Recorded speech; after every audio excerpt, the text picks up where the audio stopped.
Hey guys, alright, I'm going to show you what I'm doing to get the insulation on.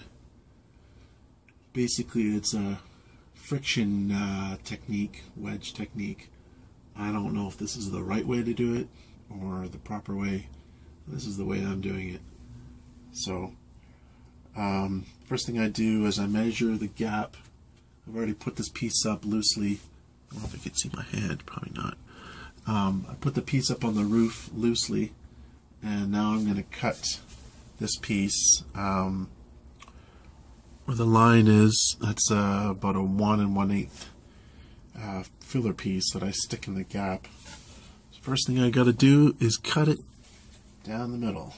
Usually I use the saw for this, but let's see if this works like this. Actually, you know what? I better use the saw for this. Otherwise, it's going to make a problem.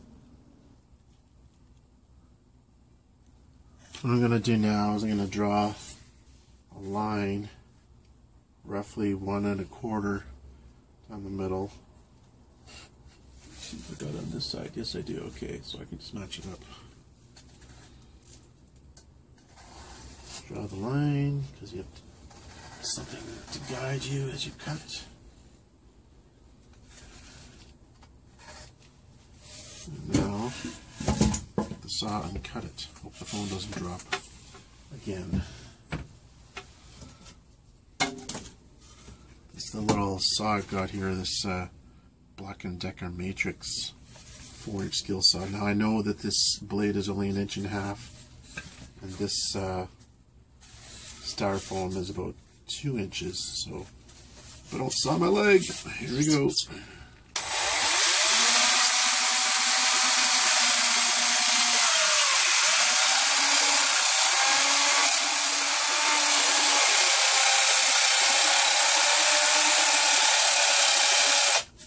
I gotta put my hat on so I can have my headlight, because I can't see the line.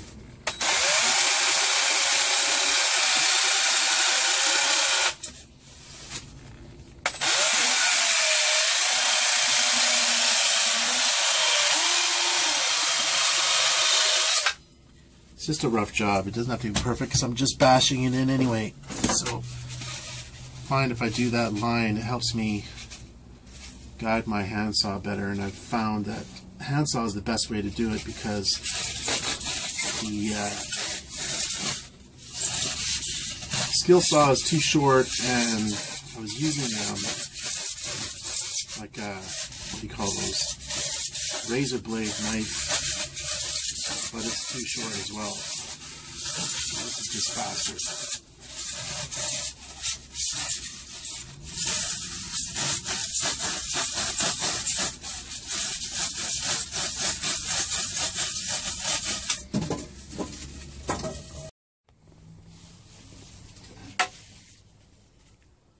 Okay, now I'm going to try to wedge, kind of do like a preliminary wedge job, because do that.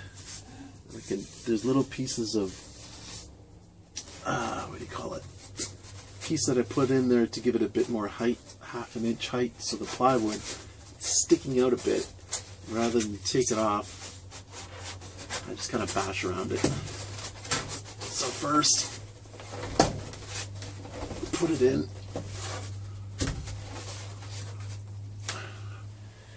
Get the mallet. Hope the camera doesn't fall when I bang it. It might. Ouch.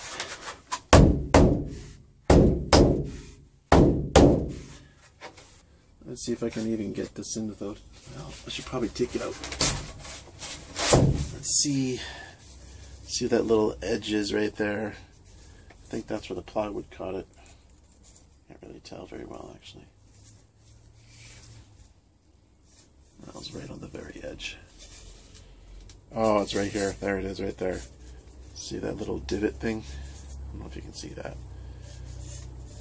Right there. That's where the thing hit it. So now I'm gonna... Let's see how bad that thing is. I think I'm just gonna cut that little piece out Where's my razor? Like so. See how long it is. I don't know how well this is showing up. Get that off.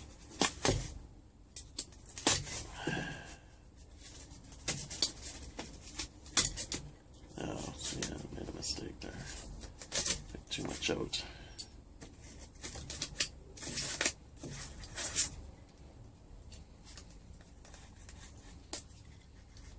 This is why I try not to use the razor, because it just makes a mess. It's better to use the saw whenever possible. And now, bash that thing in again. Hopefully this time it'll actually go for real. Let's see how much better it fits. Then I use the edge of the wood because it jams it in better.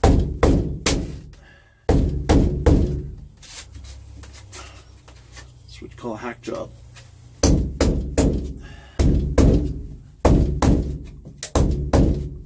Oh, now this is part's falling out. Get it back in there. Anyway, so you do that until you get it nice, and I'll show you the next step after that.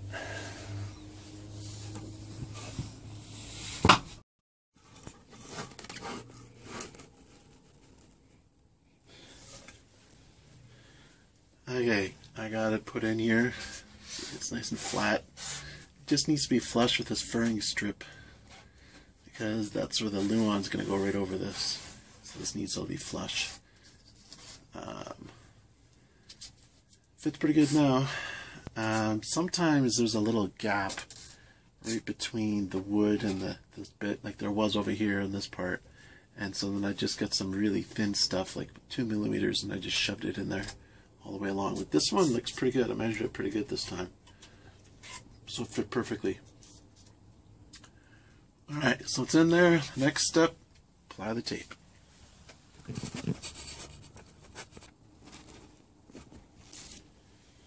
Okay, I got the tape here. This is that tuck tape, which is pretty good. And I think it's basically some of the best construction stuff you can get. Now, luckily, when I bought this van, the guy who sold it to me had about probably 4 or 5 rolls of this stuff, and he just left it in here. So he said you can have everything in the van because he didn't feel like cleaning it out. So I got a few, like I haven't bought hardly any screws, even though I've used a lot of screws. I haven't had to buy hardly any because they're already in the van. And it also came with some shelving that I took out and sold because I didn't want all this metal shelving taken up around. So because this is a little lip here, in this part I just did one strip all the way across, but this time I think I'm going to do one here and then one on this side too, because down here there's a lip, like a pretty significant edge. It's okay because it's above sort of the edge that's even down here, that's above this way, closer to the roof, so it won't affect the Luan, but I'd prefer if that was sealed. So I'm going to do one strip here and then one strip there. So, find the tape. Bear with me here, find the edge.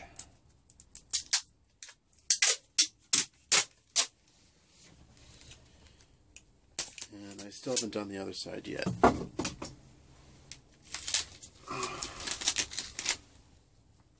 Overlap it to make sure that you get.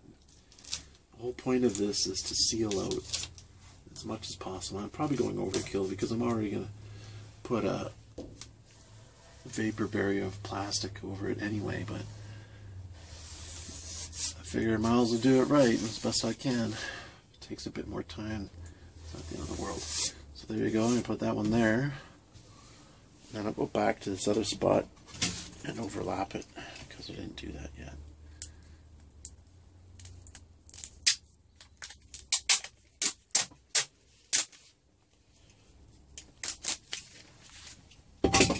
Right here.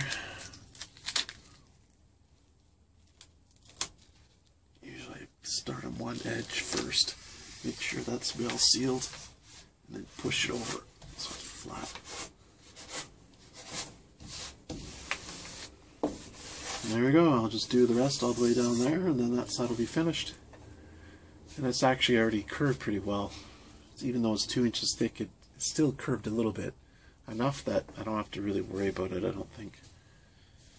Alright guys, I think that's it for today.